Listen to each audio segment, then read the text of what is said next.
시청자 여러분 안녕하십니까? 3월 13일 목요일 KBC 뉴스와이드 시작합니다. 예상치 못했던 윤석열 대통령의 석방으로 임박한 헌법재판소의 탄핵 심판 결과에 초유의 관심이 집중되고 있습니다. 오늘은 최영선 민주연구원 부원장과 급박한 정치 상황 살펴보겠습니다. 부원장님, 어서 오십시오. 안녕하세요. 모든 관심이 헌법재판소로 집중되고 있습니다. 대통령 탄핵 심판 선고가 임박했기 때문인데요.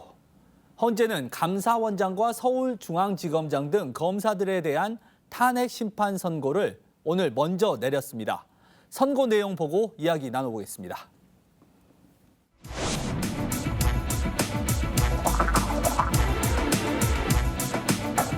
피청구인의 법위반이 헌법 질서에 미치는 부정적 영향이나 해악의 정도가 중대하여 피청구인에게 간접적으로 부여된 국민의 신임을 박탈하여야 할 정도에까지 이르렀다고 단정하기 어렵습니다. 따라서 피청구인의 파면을 정당화하는 사유가 존재한다고 볼 수 없습니다. 김건희의 문자나 메신저 내용, PC 기록 등을 확보할 필요가 있었음에도 불구하고 피청구인이 위와 같은 증거를 수집하기 위해 적절히 수사를 지휘감독하였는지 다소 의문이 있습니다. 지난번에 이진숙 방통위원장도 그렇고 오늘 감사원장, 서울지검장 또 검사들까지 다 전원일치로 기각이 됐거든요. 어떻게 보셨어요? 이준숙 위원장은 이준숙은 아니었죠. 4대 4였는데 결국은 국회가 갖고 있는 헌법적 권한, 범주 내에서 문제 제기하고 탄핵 소추를 이제 요구를 했고 헌법재판소는 그게 중대하게 헌법과 법률을 위반하는지 행위에 대한 판단을 한 거 아닙니까? 그러니까 국회는 국회가 주어진 권한을 가지고 일을 열심히 한 거고 헌법재판소는 그 범주 내에서 판단을 해서 오늘 기각 결정을 내렸다고 저는 생각합니다.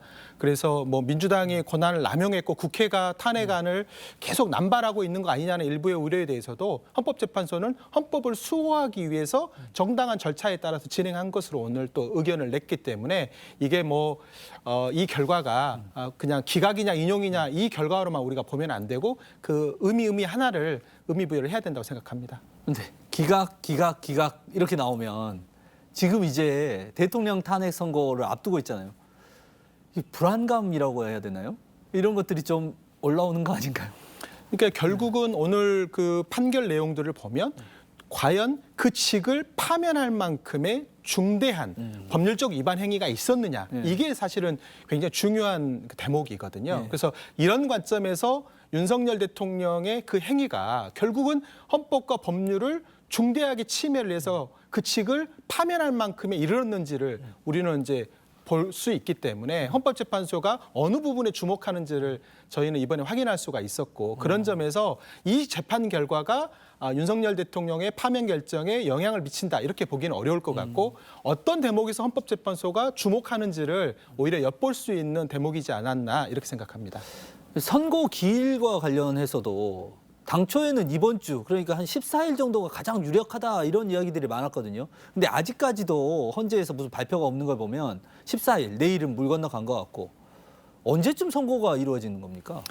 우리가 아무래도 과거의 경험에 의존해서 현재를 판단하다 보니 2주라는 시간을 노무현 대통령이 14일 걸렸고 박근혜 대통령이 11일 걸렸거든요. 그런 것 때문에 한 2주 정도 걸리지 않겠느냐 이렇게 봤던 거고 10차까지 변론기일을 마치고 윤석열 대통령의 최종 어떤 최후 진술까지 보고 나서 쟁점이 한 5가지 정도 되는 거 아닙니까? 근데 그 5가지 쟁점에 있어서 헌법재판관 8명이 하나의 의견으로 모아가는 과정들을 지금 갖고 있는 게 아닌가 생각하고요. 그 중간중간에 쟁점이 되는 부분에서 의견들이 아직 정리가 되지 않았기 때문에 심리기일이 지났음에도 불구하고 아주 시간이 많이 지났음에도 불구하고 최종 선고가 내려지지 않는가 이렇게 생각하고 있고 다음 주는 넘기지 않을까 이렇게 생각합니다. 다음 주를 넘기지 않을 것이다. 다음 주는 넘기지 않을 것이다. 그럼 다음 주 중에는 나올 것이다. 네, 그렇게 생각합니다. 그러면 다음 주라 하면은 또 화요일 날 18일이었죠. 법무부 장관 또 탄핵 변론 기일이 시작되고 그러니까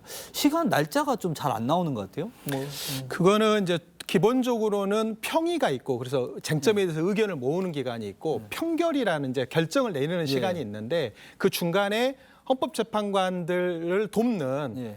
연구관들이 어쨌든 인용을 할 것이냐 기각을 할 것이냐를 놓고 하나의 의견들을 하나의 안으로 만들 거 아닙니까? 네. 그걸 놓고 헌법재판관들이 이제 판결을 해야 될 건데 그 시간까지의 지금 시간이 아직 무르익지 않은 거로 보여지고 내용만 정리된다고 그러면 판결은 선고 기일 그날 아침에 모든 판결들이 다 완료가 될 수 있기 때문에 심리 기일 그 선고 기일만 잡히면 얼마든지 결론을 빠른 시간 내에 낼 수 있다고 생각합니다. 17일도 가능하다고 보십니까? 다음 주 월요일? 그 사전에 청구인과 피청구인들에게 통고를 해야 되는데 아직 그 이루어지지 않고 있기 때문에 내일 당장 선고를 하기는 쉽지 않아 보이고 다음 주로 넘겨야 되는데 뭐 월요일 같은 경우에는 그래 버리면 주말에 너무나 많은 감정적 혹은 그렇죠. 물리적 충돌이 벌어질 수가 있어서 그런 것들을 감안해서 결론이 나오지 않을까 생각합니다. 그럼 한 21일 정도 또 많이 보던데 금요일? 통상은 헌법재판소가 목요일 날 선고를 많이 했던 그 사례들이 좀 있어서 20일. 네, 오늘도 사실 네. 그 감사원장하고 그렇죠. 중앙지검장이 오늘 결론이 났잖아요. 목요일이죠. 네, 네. 그래서 목요일 아니면 금요일 정도가 되지 않을까 생각합니다. 지난 주말에 윤 대통령이 구속 취소 결정이 되면서 석방을 했잖아요. 네. 그러면서 주먹을 불끈 쥐고 나오면서 혹시 이런 모습들이 탄핵 선고에까지 영향을 미치는 거 아니야? 이런 전망들도 나오는데 그거에 대해서는 부원장님 어떻게 보십니까? 그거는 형사 절차에 관한 문제였고 이거는 헌법재판소가 다루는 것은 위헌 위법적인 행위에 관한 5가지의 범주가 딱 정해져 있기 때문에 그게 직접적으로 연결이 된다라고 보기는 좀 어려울 것 같고요. 윤석열 대통령이 구속이 이제 취소가 되면서 나왔던 과정을 국민들이 사실 납득하기 어려운 대목이 많습니다. 네. 근데 그럼에도 불구하고 그거는 서울중앙지법 내에서의 절차적인 정당성에 관한 문제이기 때문에 그거하고 이 헌법재판소의 판단하고는 직접 연결하기는 좀 어려울 것 같습니다. 지금 말씀 듣고 보니까 부원장님은 어쨌든 8대0 인용 이렇게 보고 계시는 거죠? 지금 평의가 굉장히 오래 늘어졌고 길어졌고 그만큼 의견을 하나로 모으는 과정이라고 저는 생각하고요. 대통령의 탄핵은 다른 국무위원들이나 검사들과는 좀 달라야 된다고 생각하고 국민들이 그래야지만 납득할 수 있다고 생각하기 때문에 그런 것들을 종합했을 때 하나의 의견으로 모으기 위한 과정이다. 그래서 재판관 8명이 네. 파면에 이르는 인용을 하게 되더라도 기각을 하더라도 8명이 하나의 목소리를 내지 않을까 이렇게 생각합니다. 그 말씀이 이제 좀 불안감을 좀 키울 수 있다 이런 말씀. 그러지 않고요. 그러지는 않고 이 5가지의 쟁점들, 그러니까 비상계엄을 선포하는 과정에서의 위헌 위법적 상황들, 그리고 포고령을 선포를 하고 국회의원들을 체포하려고 하고 또 헌법기관인 중앙선거관리위원회에 군인들을 보내서 서버를 강탈하려고 하는 이런 흐름들이 예. 결국은 하나하나가 지금 10번의 심리기회를 거치면서 예. 증인들이 명확하게 일관되게 증언을 하는 모습들이 있지 않습니까? 그런 것들을 봤을 때 이 사안의 중대성이나 이 사안 자체가 위헌 위법적이 굉장히 심대한 상황이기 때문에 저는 파면에 이르는 결론이 나오지 않을까 이렇게 예상을 합니다. 그러니까 헌재가 계속 보고 있는 게 헌정 질서를 이거를 유지할 수 있느냐 없느냐. 네. 이 헌정 질서를 파괴한 행위냐 아니냐라고 했을 때 분명하다. 네. 이거는. 오늘 그 기각 결정을 다 내렸음에도 불구하고 헌법재판소가 어떤 말을 했냐면 국회가 탄핵 소추한 것은 헌법을 지키기 위한 과정이다라고 표현을 했거든요. 그러니까 우리는 헌정 질서 안에서 본인이 문제 제기를 하고 문제를 바로잡으려고 하고 그것을 헌법재판소가 판단을 하면 받아들일 수 있어야 되는데 윤석열 대통령이 했던 모습은 헌정 질서 바깥에 있는 방식으로 헌정 질서를 유린하고 파괴하는 방식으로 했기 때문에 그 부분에서는 명확한 차이가 있다. 저는 그렇게 생각합니다. 대통령도 관심인데 이제 한덕수 국무총리 권한대행 시절에 이제 탄핵이 됐는데 이 또한 또 시점이 궁금합니다. 어떻게 대통령보다 먼저 나올 수도 있고 뭐 같이 나오냐 후에 나오냐 이런 여러 가지 이야기들이 있는데 어떻게 보고 계십니까? 최초의 헌법재판소에서는 가장 중요하게 윤석열 대통령의 탄핵 문제를 가장 먼저 다루겠다라고 했지만 예. 지금 먼저 제기됐던 순서대로 순서가 지금 진행되고 있지 않습니까? 예. 그런 걸 봤을 때 아무래도 정무적 고려를 하고 있는 것으로 보여지고 윤석열 대통령의 파면에 이르른다고 한다면 60일 이내에 대선을 치러야 되기 때문에 그런 것들을 중간에 제대로 관리하는 역할도 좀 필요해 보여서 한덕수 그 국무총리의 탄핵 문제는 윤석열 대통령의 처리 문제와 연동이 되지 않을까 이렇게 생각하고요. 물론 하나하나가 다 각기 판단을 해야 되겠지만 선고를 하는 시점은 정무적 고려가 이루어지지 않을까 생각합니다. 정무적 고려라고 하면은 지금 듣고 보면은 윤석열 대통령의 선고가 있는 다음에 있고 난 다음에 한덕수는 국무총리 선거도 좀 연동이 되겠지만 탄핵이 인용된다면 이 기각될 수 있는 가능성도 보고 있다 이렇게 보시나요? 탄핵이 윤석열 대통령이 탄핵이 된다고 하면 저는 한덕수 국무총리 문제에 대해서는 아마도 그 다른 결론이 나오지 않을까 이렇게 생각합니다. 예. 윤 대통령의 뭐 지금 혐의와 관련된 부분 이런 부분도 많이 있습니다. 그래서 지금 한덕수 총리까지 지금 바라보는 것은 좀 연동이 되어 있을 것이다 이렇게 지금 보고 계시고요. 이제 다른 주제로 한번 넘어가 볼까요? 이제 두 번째 주제인데 윤 대통령이 이제 풀려난 문제입니다. 법원이 일회용 법 적용이라는 지적까지 나오고 있습니다. 구속 취소에 대한 법원의 입장이 나오면서 윤 대통령 측이 그동안은 조용히 있었는데 오늘 갑자기 또 입장을 냈습니다. 그 입장 한번 들어보고 같이 이어서 이야기 나눠보겠습니다. 즉시 항고는 검찰에서 판단해서 해야 될 일입니다. 그것을 법원 행정처장이 즉시 항고를 하라고 하는 듯한 취지로 답변하는 것은 삼권 분립의 정면으로 반하는 것입니다. 다른 범죄 피고인들에 대해서는 기계적으로 항고하는 검찰이 유독 내란 속의 윤석열에 대해서만 항고를 포기하는 이유를 납득할 국민은 아무도 없습니다. 그러니까 윤 대통령 측의 이야기를 들어보면 그거는 검찰이 할 일이지. 그걸 뭐 정치권에서 뭐 이야기를 하고 뭐 다른 데서 이야기할 게 아니다. 이렇게 선을 긋는데 어떻게 들으셨습니까? 법원 행정처장이 공식적으로 입장 발표를 한 게 아니라 국회에서 법사위에서 질의응답 과정에 의견을 물었던 것이었고 검찰의 행태가 도대체가 이해가 되지 않기 때문에 그렇게 이야기하지 않았을까 생각하는데요. 70년 만에 유일하게 윤석열 대통령에게 인권을 보호하는 방식으로 검찰이 결론을 낸 거 아닙니까? 그리고 검찰이 결론을 낼 때 검찰총장이 뭐라고 했습니까? 헌법재판관들이 할 법한 얘기를 한 거 아닙니까? 그걸 즉시 항고를 하게 되면 위헌적 상황이 벌어질 수 있기 때문에 본인들은 즉시 항고를 하지 않고 이른바 내란 수계를 풀어주는 결정을 내렸는데 법원에서 보더라도 그게 되게 이해가 되지 않기 때문에 질의응답 과정에서 저는 그렇게 답변했다고 생각하고요. 지금 윤곽근 변호사가 윤석열 대통령의 변호인이 아니라 심우정 검찰총장의 변호인처럼 지금 답변하고 있는 것처럼 보여져서 저 행태도 사실은 검찰의 마음은 역시 검사들의 마음은 검사가 잘한다고 그런 마음을 좀 대변하고 있는 게 아닌가 생각합니다. 오늘 오후에 저희 방송 들어오기 전에 보니까 대검이 즉시 항고 포기한다고 이렇게 공식적으로서 발표를 했더라고요. 근데 지금 여론 자체가 이게 맞냐라는 이야기들이 일반 여론뿐만 아니라 검찰 내부 검사들까지도 이거 항고 포기하는 거 맞냐 이런 이야기들 많거든요. 이 검찰 조직에 대한 또 어떻게 위협, 공격 이런 것도 이어질 수 있는 거 아니에요? 그러니까 우리가 예전에 이런 말 있잖아요. 자는 사람은 깨울 수 있어도 자는 척하는 사람은 깨울 수 없다는 말 있지 않습니까? 지금 검찰이 이 사안의 정말 중대성들을 이해하고 이 문제를 그냥 윤석열 대통령을 편의를 봐주기 위해서 이게 지금 진행되고 있는 게 아닌가라는 국민적 의혹이 있는데 검찰이 실제로 만약에 피의자들의 인권을 보호하기 위해서 한다고 한다면 그러면 때가 아니라 실을 기반으로 해서 그러면 지휘를 해야 되는데 검찰총장이 그 한 건만 그냥 시간으로 하라는 지침을 내리고 나머지에 대해서는 다시 원래대로 하라고 쪽지를 보냈다는 거 아닙니까? 이제 그런 것들을 보면 검찰의 지금 총장 지휘부를 구성하고 있는 사람들의 의도가 윤석열 대통령을 봐주기 위한 행보로 보여지게 되고 그게 국민들에게 납득도 시키지도 못하고 검찰 내부에서도 반발들이 일어나고 있는 게 아닌가 생각합니다.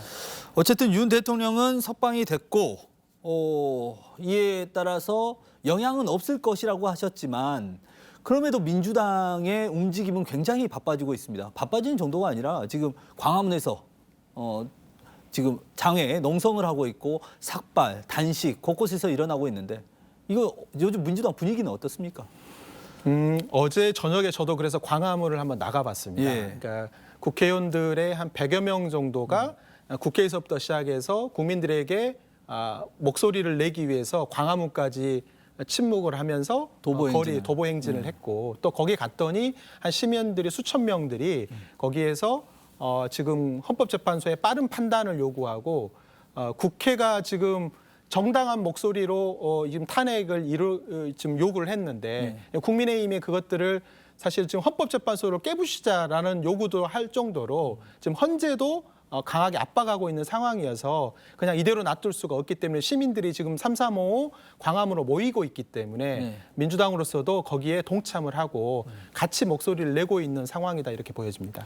그러니까 어떤 반작용으로서 맞불놓는 그게 이른바 여론전에서 밀릴 수 없다 이런 생각들을 가지고 계신 건가요? 그거보다는 이 상황을 너무 참담해하고 안타까워하고 있는 시민들이 거기서 날을 새면서 침묵의 목소리들을 사실은 큰 목소리를 내시고 있는 것이죠. 네. 그렇고 있는 상황이기 때문에 민주당도 가만히 있을 수는 없고 그 시민들과 같이 같은 목소리를 내면서 그 현장을 지키면서 헌법재판소가 빠른 판단을 내려주기를 촉구하고 있는 그런 상황입니다. 석방되고 나서 바로 이재명 대표는 김부겸 전 총리라든지 김경수 전 지사 그리고 박용진 전 의원, 임종석 전 그 비서실장과 만남을 회동을 가지면서 탄핵이 먼저다라는 데서 합의를 좀 보는 것 같아요. 다시 당 내에서는 또 하나로 뭉치는 이런 기운들이 다시 좀 돌고 있는 건가요? 어떻습니까? 내란을 빨리 정리하는 게 사실은 시급한 문제이지 내란이 정리되고 난 이후에 벌어질 상황을 염두에 놓고 포석을 두듯이 이재명 대표를 공격하거나 견제를 하는 이런 방식보다는 지금은 힘을 하나로 모아서 내란 사태를 빨리 종식하고 국민들의 그 지금 열망들을 하나로 모아내서 용광로를 만들고 민주당이 수권정당의 면모를 그 다음에 하나의 목소리로 모아내는 게 중요한데 자꾸 이견을 보이고 견제하는 듯한 모습을 보이면서 내란 이 상황을 정리하는 데 좀 어려움이 있는 거 아니냐라고 국민들이 불안해하시기 때문에 지금 이런 과정들은 힘을 하나로 모으는 과정이라고 생각하고 저는 잘하는 행동이라고 생각합니다. 근데 또 국민의힘도 가만히 있을 수는 없잖아요. 그리고 자기들은 이제 국민의힘에서는 장외투쟁은 안 하겠다라고 했지만 지금 1인 시위를 하고 있고 뭐 의원들 개별적으로 행동에 나서고 있는데 이런 모습들을 또 어떻게 해석을 해야 되는 겁니까? 지금 국민의힘은 이러지도 못하고 저러지도 못하는 상황이죠. 밤에는 선거운동을 하고 탄핵 이후에 벌어질 정치 상황을 준비하는 작업들을 하고 있고 낮에는 그걸 드러내놓고 할 수가 없으니 한 60명 정도가 하루에 5명씩 나눠서 헌법재판소 앞에서 이른바 극우 세력들을 껴안기 위한 행동들을 저는 하고 있다고 생각하는데요. 그러게 되면 하면 할수록 이른바 중도의 민심에서는 좀 더 멀어질 거라고 생각하고요. 그러다 보니 발언들도 굉장히 거칠게 나오고 있습니다. 헌법재판소를 깨부수자라는 이런 표현들이라든가 아니면 헌재의 결정을 수긍하지 못할 것 같은 그런 못한다라는 같은 메시지를 발신하고 있는데 결코 그런 것들은 이제 윤석열 대통령 파면 이후에 벌어질 상황을 놓고 보면 굉장히 좋지 않은 메시지로 국민들에게 전달되지 않을까 생각합니다. 근데 민주당도 장외투쟁에 나서면서 어쨌든 중도층 입장에서 봤을 때는 민주당도 어쨌든 지금 거리로 나온 거 아닙니까? 같이 이렇게 좀 그 갈등을 격화시키는 한 원인을 제공했다. 뭐 이렇게 또 볼 수도 있지 않겠냐 이런 생각도 드는데요. 민주당은 또 민주당이 해야 될 정책적인 이슈들을 만들어내고 할 것들은 또 하고 있습니다. 그리고 그렇지만 지금 민주당이 어제 한 2, 3일 전부터 광화문으로 나간 것은 거기에 굉장히 많은 시민들이 거기에서 조용하게 자기들의 어떤 지금 어떻게 보면 다시 만난 세계의 그 가사처럼 새로운 시위 문화들을 만들어내면서 목소리를 내고 있거든요. 거기에 같이 목소리를 동참하고 이렇게 하는 거여서 민주당이 그걸 독려하거나 부추기거나 지금 그런 문제는 아니고요. 민주당은 어쨌든 시민들과 같이 이 내란 세력들을 정리하는 과정에 힘을 분산시키지 않고 하나의 목소리를 내면서 안정감을 주는 노력들을 지금 하고 있는 겁니다.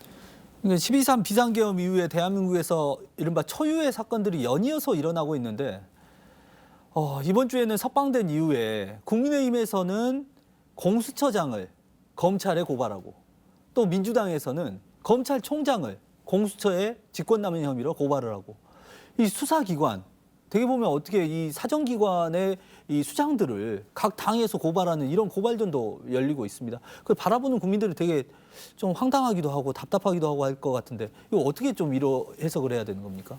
지금 공수처를 부정하면서 결국 윤석열 대통령의 기각을 만들려고 하는 국민의힘의 의도는 충분히 읽혀지죠. 예. 공수처는 공수처가 갖고 있는 범주 안에서 수사가 이루어졌고 법원이 정당하게 발부한 구속영장을 가지고 법적인 어떤 절차들을 진행했는데도 불구하고 그것들을 서부지법 난동을 부추긴 사람들이 공수처도 막 공격하고 예. 수사관들을 공격하고 이런 일들이 벌어졌던 거 아닙니까? 예. 그런 점에서 지금 과도하게 공수처를 공격하는 것은 저는 적절하지 않아 보이고요. 민주당이 검찰총장을 이제 직권남용 혐의로 고발한 이유는 뭐냐면 지금 즉시 항고를 해야 되는데도 불구하고 특별수사본부에서 수사팀들은 즉시 항고를 해야 된다고 요청했는데 지금 검찰총장이 70년 만에 이상한 지금 지휘를 한 거 아닙니까? 그런 것들이 검찰총장으로서 반드시 법과 원칙을 수호해야 되는 입장에서 벗어난 행동을 한 거고 직권을 남용한 것이다. 저는 민주당은 그렇게 보고 있기 때문에 진행한 것인데 저는 이거는 빠른 시간 내에 정리될 거라고 보여집니다. 윤석열 대통령의 파면 결정 그리고 최종의 선고가 이루어지고 나면 이런 내용들은 자연스럽게 빨리 정리되지 않을까 생각합니다. 이 석방 이후에 이른바 윤 대통령 지지층에서는 굉장히 환영을 했었고 또 그곳에 많이 모이면서 이런 기뻐하는 모습들을 많이 보였습니다. 그걸 보는 국민의힘의 지도부라든지 의원들 어떤 생각이었을까요? 그러니까 지금 뭐 대선 준비를 하면서 열심히 후보들이 뛰고 있는데 오세훈, 뭐 홍준표 물 시장을 밑에서. 비롯해서 네. 많이 뛰고 있는데 다 얼음땡이 된 거죠. 네. 이러지도 못하고 저러지도 못하는 상황이 됐고 한동훈 전 대표도 마찬가지입니다. 출판 기념회 하면서 지금 계속 대선 준비를 하고 있다가 윤석열 대통령이 다시 나와버리니까 지금 아무런 메시지를 못 내고 있는 예. 그런 상황이 됐는데 내심으로는 이렇게 가서는 대선에서 절대로 승리하지 못한다라고 알고 있기 때문에 드러내놓고 윤석열 대통령과 조응하는 모습들은 갖지 못하고 있고 그렇지만 윤석열 대통령을 지지하는 한 20, 30%의 극우 세력들은 또 잡고 가야 되기 때문에 지금 이중의 행동들을 보여주지 않는가 이렇게 생각합니다. 참 보고 있으면 국민의힘 의원들도 사석에서는 조기 대선 가능성들을 많이 이 이야기들을 하세요. 근데 이야기를 하시는데 윤석열 대통령이 석방되면서 그렇다면 대선은 이제 윤 대통령의 얼굴로 치러야 된다 뭐 이런 이야기들도 나와요. 그 동의하십니까? 지금 상황이 그렇게 만들어져 가고 있죠. 윤석열 대통령이 나옴으로 인해서 마치 간택하는 모습을 보여줄 수밖에 없는 상황으로 내몰리게 되고 그러다 보면 민주당과의 경쟁보다는 윤석열 대통령의 마음을 얻기 위한 결심을 하다 보면 국민들의 마음에서 멀어지는 상황이 저는 벌어지지 않을까 생각하고 민주당이 그것까지 고민할 필요는 없겠지만 민주당은 수권 능력을 보여주는 역량을 가지고 이번에 평가를 받으려고 하는 거고요.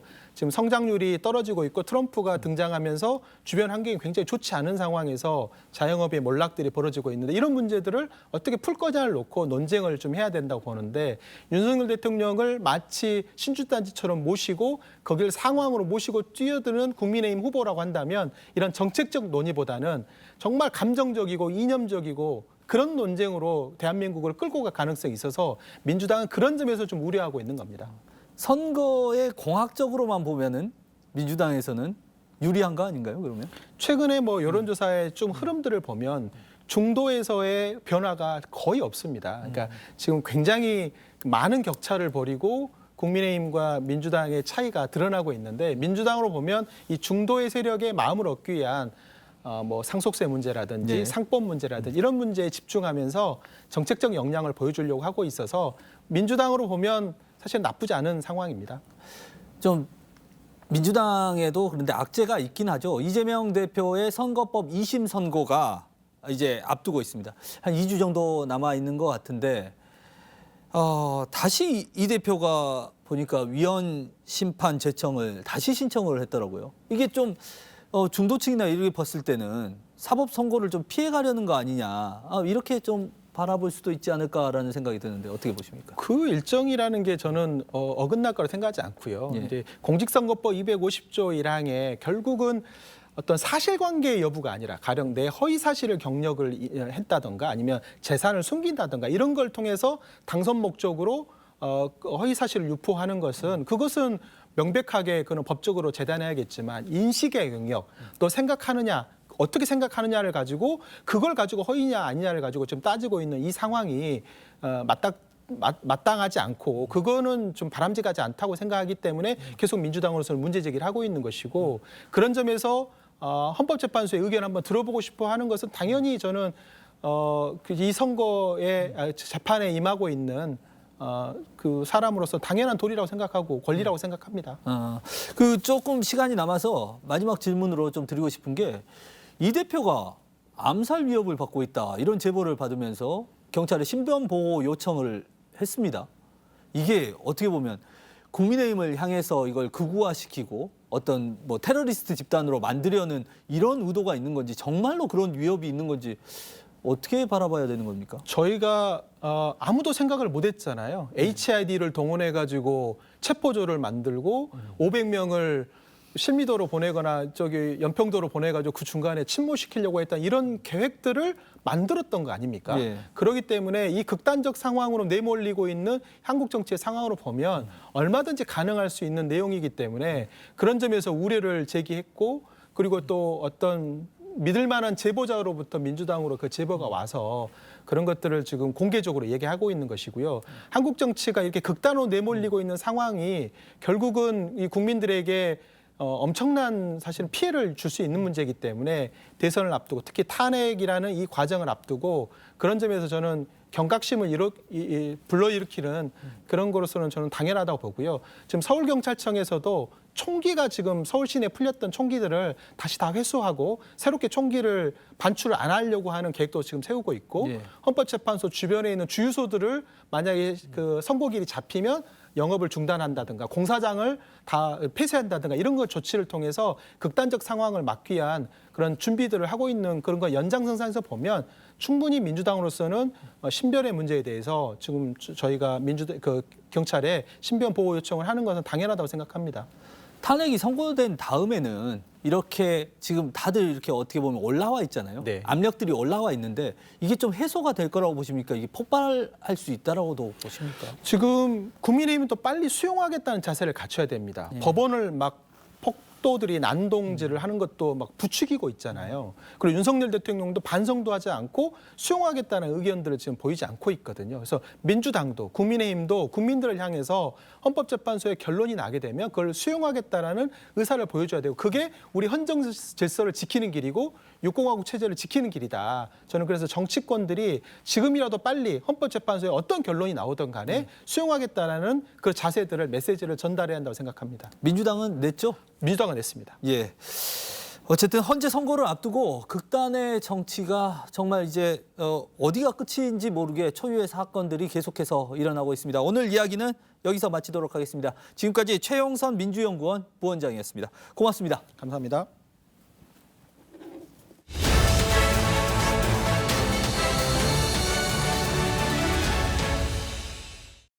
서울광역방송센터입니다. 최재해 감사원장과 이창수 서울중앙지검장 등 검사 3인에 대한 탄핵 소추안이 헌법재판소에서 8대0 재판관 전원 일치 의견으로 기각됐습니다.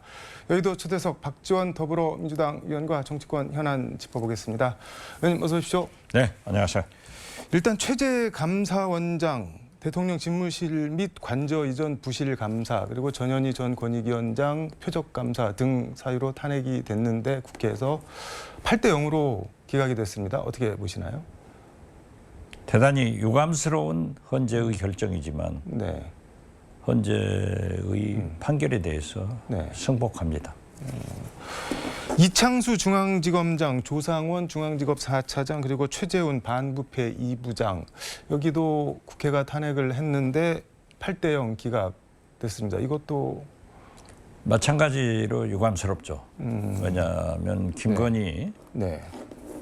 도이치모터스 주가 조작이나 양평 네. 고속도로 문제 등 그 비리를 기소하지 않는 네. 검찰의 행태에 대해서 유일하게 할 수 있는 것은 네. 선출 권력인 국회에서 탄핵의 길밖에 없기 때문에 네.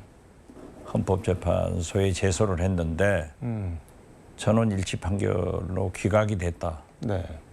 유감스럽지만은 승복해야 된다. 이렇게 말씀드립니다.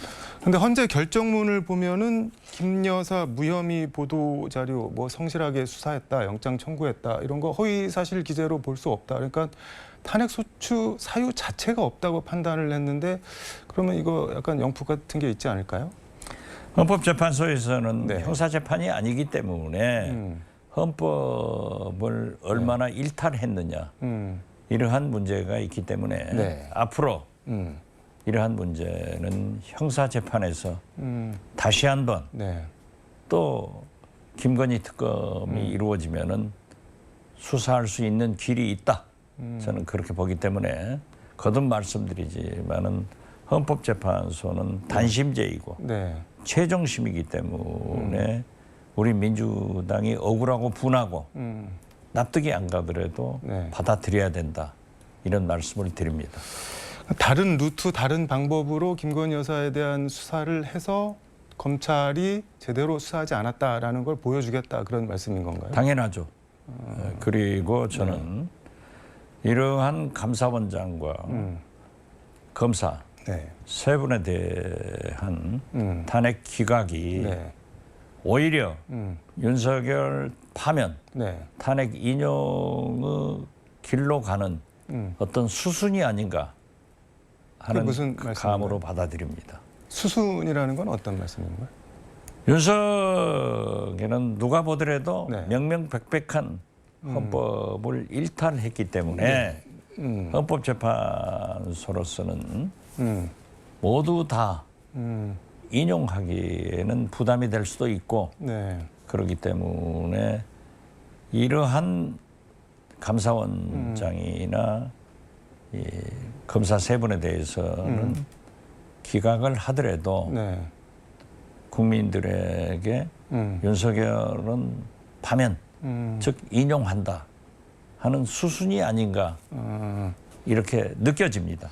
그러니까 진보 보수 지금 4대4 갈려 있어서 너무 정파적으로 판단을 하고 있는 거 아니냐 헌재가. 이진숙 때도 4대4가 나왔는데 이번에 최재해 그다음에 이창수 8대0 기각한 거는 아니다. 우리 법리에 따라 헌법에 따라 하고 있다. 그렇게 보여주고 그다음에 윤석열 대통령을 파면할 거다. 그런 취지신 건가요? 네, 그렇습니다. 왜냐하면 박근혜 네. 탄핵 때도 언론과 국민, 정치권에서는 헌법재판관의 성향에 따라서 진보다 보수다. 네. 이런 게 있지만은 헌법재판관들은 최고 네. 상급심의 재판관들입니다. 그렇기 때문에 법과 헌법 얼마나 일탈했는가 그리고 국민 여론을 감안해서 결정하기 때문에 박근혜도 8대0이 나왔지 않느냐. 이걸 좀 잘 생각해 보자. 저는 그런 생각 같습니다. 근데 윤석열 대통령 측에서 그동안 계속 주장해왔던 것 중에 하나가 국회가 민주당이 탄핵을 너무 남발해서 그거의 부작용 같은 거 보여주고 경고하기 위해서 계엄을 했다라고 했는데 주장이 약간 사실에 부합하는 것처럼 보여질 수도 있지 않을까요? 그러면은? 물론 그것은 국민의 몫이지만 네. 그러한 원인을 누가 제공했는가? 윤석열, 네. 한덕수, 최상목 대행까지 38번의 거부권 행사를 했습니다. 특검법 네. 다 거부권 행사를 했습니다. 그러면 38번의 거부권 행사는 네. 탓하지 않고 반성하지 않고 29번의 탄핵만 네. 탓해서는 안 된다. 그렇기 때문에 야 5당이 네. 야 6당이 할 수 있는 일은 지금까지 해왔다. 저는 이렇게 말씀드립니다.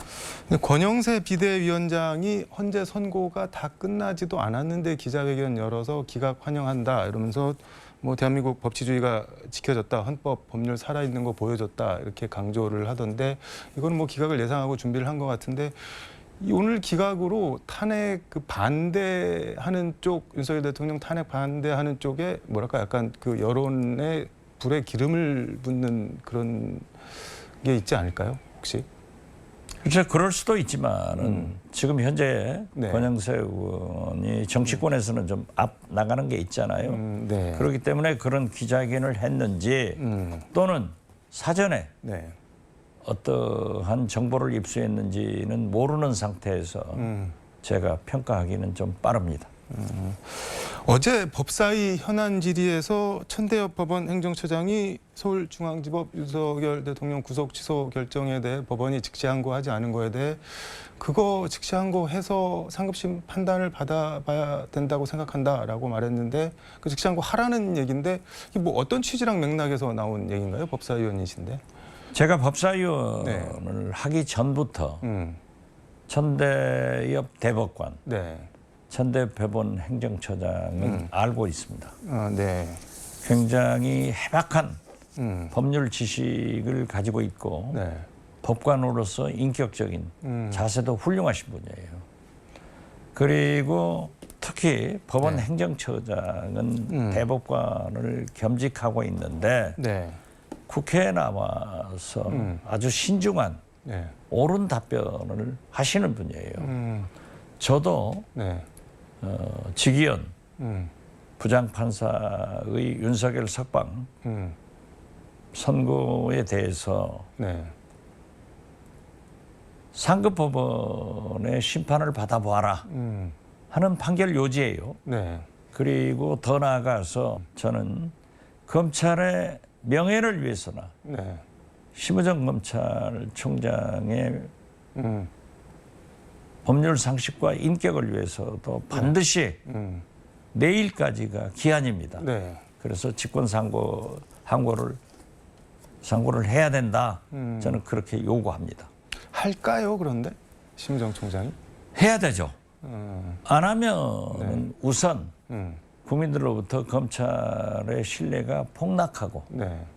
또 검찰 개혁을 왜 해야 되는가 네. 하는 필요성을 검찰 스스로가 제공해주고 우리 야권에서는 검찰 개혁에 칼을 빼들 거고 또 어떻게 됐든 네. 법률적 위반이기 때문에 앞으로 더 큰 네. 법적 요건이 생긴다. 저는 그렇게 봅니다. 홍준표 대구시장 같은 경우는 천대엽 법원행정처장이 직시항고해서 상급심 판단을 받아보는 게 필요하다라고 말한 거에 대해서 아니 법원이 검찰 수사 지휘하냐 막 이러면서 세게 비판을 하던데요. 뭐 해괴하다 이런 말까지 하던데.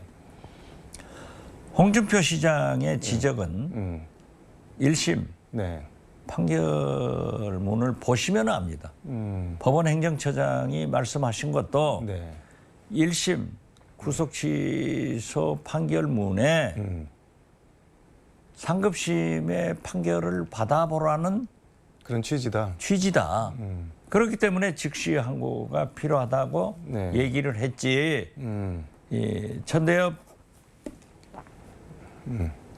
법원 행정처장이 즉시 항고해라. 이 얘기는 하지 않았어요. 그러니까 구속 취소 취지에 직시항고를 하라는 게 들어가 있는 거는 이게 이제 공수처 내란죄 수사권 여부에 대한 판단도 있으니까 그거 함께 판단을 상급법원에서 받아보라는 받아보라는 거죠. 네. 그럼 받아보지 않았으면은 판결 취지를 네. 검찰에서 왜곡하고 하지 않은 게 책임이 있잖아요. 근데 만약에 직시항고를 해서 구속 취소 결정을 취소하라라는 게 나오면은 다시 재구속이 될 수도 있는데 재구속이 필요하다고 보시나요, 지금? 당연히 해야죠. 당연히 재구속해야 된다. 윤석열을 세상과 격리시키지 않으면 네. 계속 문제가 되고 있는 거예요. 지금 윤석열 나와서 보십시오. 네. 서울구치소 나오면서 무슨 개성 장군처럼 무슨 올림픽 가서 금메달 따고 인천공항에 내리는 겁니까? 손 번쩍번쩍 들고 반성은 없잖아요. 관저에 와서 네. 김치찌개 먹었다? 그게 목구멍으로 넘어갔을까요? 국가를 이렇게 오늘이 계엄 선포한 100하루째 됩니다. 얼마나 많은 정치적 혼란, 남북관계, 특히 민생 경제가 완전히 도탄에 빠졌냐고요. 여기에 대한 모든 원인은 네. 윤석열의 계엄에서 출발하는데 이걸 뭐 개선 장군처럼 올림픽 금메달 딴 사람처럼 손 번쩍번쩍 들고 하는 것도 네. 나쁘지만은 관저에 와서 관저 정치하는 거 보십시오. 권성동, 네. 권영세 쌍권청 찾다는 거예요? 불러서 뭐 장 잘해라? 이러한 것은 있을 수 없는 일이기 때문에 지금 현재도 네. 김성훈 차장과 함께 증거인멸의 우려가 있기 때문에 네. 국가의 안녕을 위해서 질서를 위해서 반드시 윤석열은 세상과 격리시켜야 된다. 윤석열이 있어야 될 곳은 감옥에 있어야 된다. 그걸 우리 국민들이 바라고 있잖아요. 의원님 페이스북 보니까는 암살 위협 받으신 거 있나요? 그게 무슨 말인가요? 어제 법사위에서 그런 얘기를 했습니다. 음. 그제 저녁에 네. 그러한 문자를 받았어요. 그런데 러시아제 권총을 수입해서 거기는 구체적으로 707 부대원들이 암살을 기도할 수 있다. 이재명 얘기도 하면서 저에게도 조심해라. 앞에 나서지 마라. 이런 얘기를 했더라고요. 근데 저한테는 네. 그러한 위협적인 그 돌발적인 그런 문자나 카톡이 많이 옵니다. 그래서 저는 내가 조심하면 되겠지. 예. 그렇게 말았는데 그게 이재명 대표 기사가 떴더라고요. 어제 법사위 중. 그래서 제가 경찰청 차장에게 질문한 겁니다. 그거 받았습니다. 이재명 대표도 그런 문자를 네, 받았나요? 이재명 대표를 암살한다고.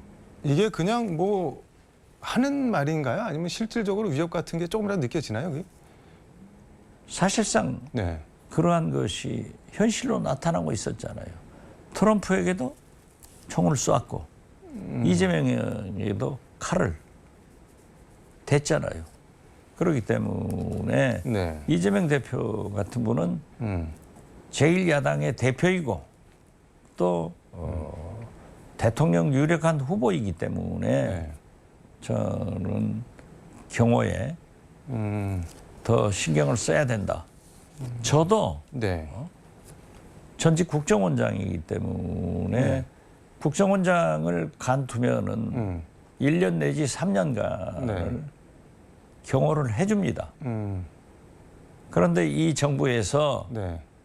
저를 고발하면서 한 달도 못 돼서 다 데리고 가버린 거예요.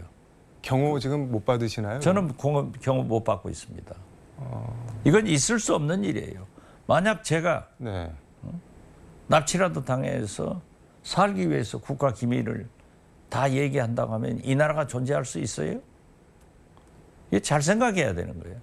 미국의 CIA 부장 정보기관장 그 사람들, 폼페이오가 여기 왔는데 엄청난 경호를 하는 거예요. 우리 국정원장도 1년 내지 3년을 의무적으로 해주게 돼 있어요. 차, 기사, 경호원 네. 다 가져가 버리더라고요. 좀 약간 치사하다는 생각도 들어요. 아이, 치사하죠. 근데 찌라시가 뭐 그런 게 돈다고 하는데 지금 뭐 민주당 법사위원실 중심으로 대통령 탄핵 기각설이 나오고 있다. 그래서 민주당이 총동원령 비상령 내려서 삭발하고 뭐 단식하고 도보 투쟁하고 그러는 게 다 이런 이유가 있다. 그런 찌라시 혹시 들어보셨나요? 저는 찌라시를 신뢰하지 않기 때문에 안 봅니다. 예. 그렇지만 또 맞는 경우도 있어요. 그럴듯하게 만들기 때문에 그렇지만은 저는 윤석열의 탄핵 네. 즉 파면은 100% 확실하다. 지금 현재 이 나라가 이렇게 혼란스럽고 네. 남북관계 민주주의 민생 경제가 총체적으로 파탄냈는데 네. 내일이라도 윤석열 파면 결정을 해줘야 된다. 이것이 혼란을 네. 줄이는 길이다. 헌법재판소가 왜 존재합니까? 헌법을 지키고 네. 헌법은 왜 지킵니까? 나라를 지키기 위해서 골격을 세우는 거예요. 그런데 만약에 14일 하지 않고 네. 다음 주일로 넘긴다? 그러면 이번 주말에 전국에서 나라가 뒤집힐 정도로 사회적 혼란과 네. 경제적 손실이 어떻게 나냐 이거죠. 헌법재판소는 이러한 것을 방지할 수 있는 것은 네. 빨리 신속하게 결정을 해줘야 되고 네. 지금 경찰에서도 헌법재판소 인근 학교 11개 학교를 휴교하고 네. 심지어 드론도 못 띄우게 하는 그런 조치가 됐지 않습니까? 주유소도 못하게 한다고. 주유소도 불 못하죠. 지를까봐. 만약에 주유소가 폭발하면 큰일 나잖아요. 그렇기 때문에 저는 고지는 예. 의무가 아니에요. 음. 편이지. 그렇기 때문에 내일 네. 고지하고 바로 음.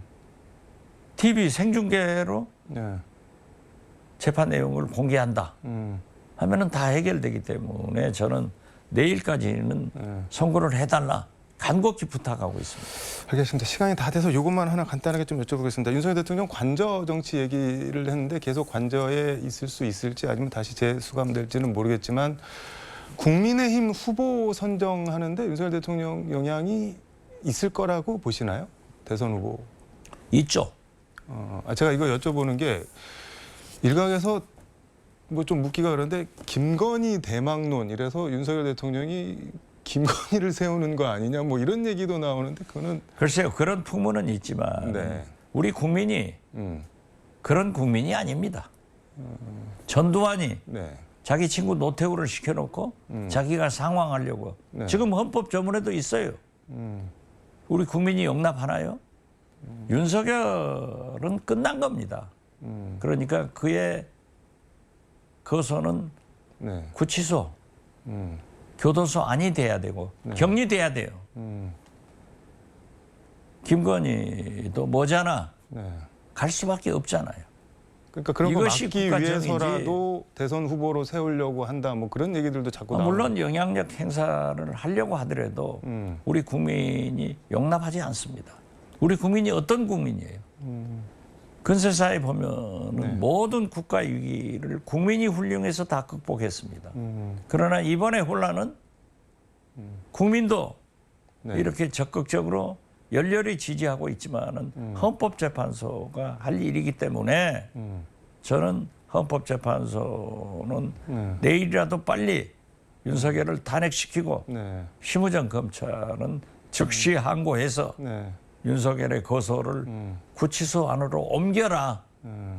이것이 대한민국이 사는 길이다. 이렇게 말씀드립니다. 윤석열 대통령 탄핵 반대 열혈 지지자들이 아무리 윤석열 대통령 뜻을 따른다고 해도 김건희 후보 이거는 뭐 말도 안 되는 얘기라는. 아니 그게 있을 수 있는 일이에요. 근데 왜 그런 얘기가 자꾸 나오죠? 아니 글쎄 네. 그런다 하면 우리는 땡큐죠. 땡큐다. 있을 알겠습니다. 수 없는 겁니다. 네, 알겠습니다. 시간이 다 돼서 오늘 말씀 여기까지 듣도록 하겠습니다. 고맙습니다. 네, 감사합니다. 지금까지 서울광역방송센터에서 박지원 민주당 의원과 함께 전해드렸습니다.